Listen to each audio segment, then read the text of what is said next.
The novel Under the Mantle of Truth is a vast literary fresco, combining a family saga, a love story and reflections on identity with an intensity rarely seen in contemporary Romanian language literature.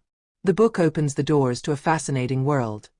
The de la Vega family, one of those Spanish aristocratic families that seem to be detached from legends, with deep roots, unwritten rules and an aura of mystery that hovers around them.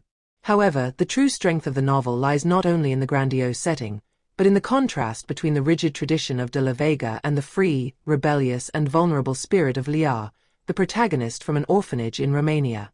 The author manages to connect these two worlds through a dense narrative thread, which alternates between personal destinies and family intrigues, between love and duty, between past and future.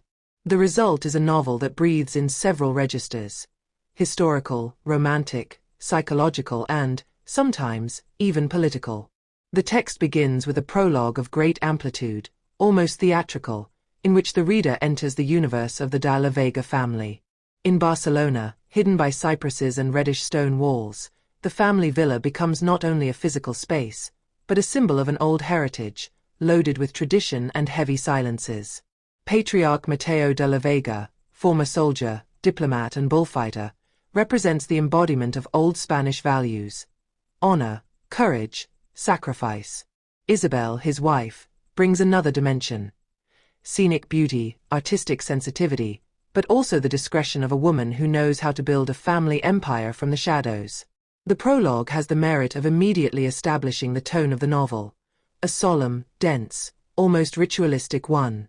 The reader feels that he is entering a story that transcends individual biographies and turns into a meditation on heritage, identity, and the power of silences.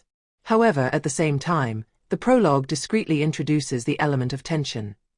The appearance of Lear, the girl from Romania, with her disarming freedom, capable of shaking the rigid order of de la Vega to its foundations. What is striking is the way in which this chapter not only narrates a reunion, but also loads it with symbols. The kiss requested by Darius, "Kiss me one last time and then look me in the eye," becomes a moment of crossroads, a ritual of separation and confirmation at the same time. The novel is not afraid to explore intimacy in detail, with a delicate sensuality that never falls into vulgarity, but does not hide behind metaphors either. A double narrative axis. Throughout the novel, as the table of contents suggests, the story unfolds on two main axes. The saga of the de la Vega family, with all its intrigues, rules and shadows. It is the thread that brings gravity, tradition and power. The destiny of Lear, a free woman, a courageous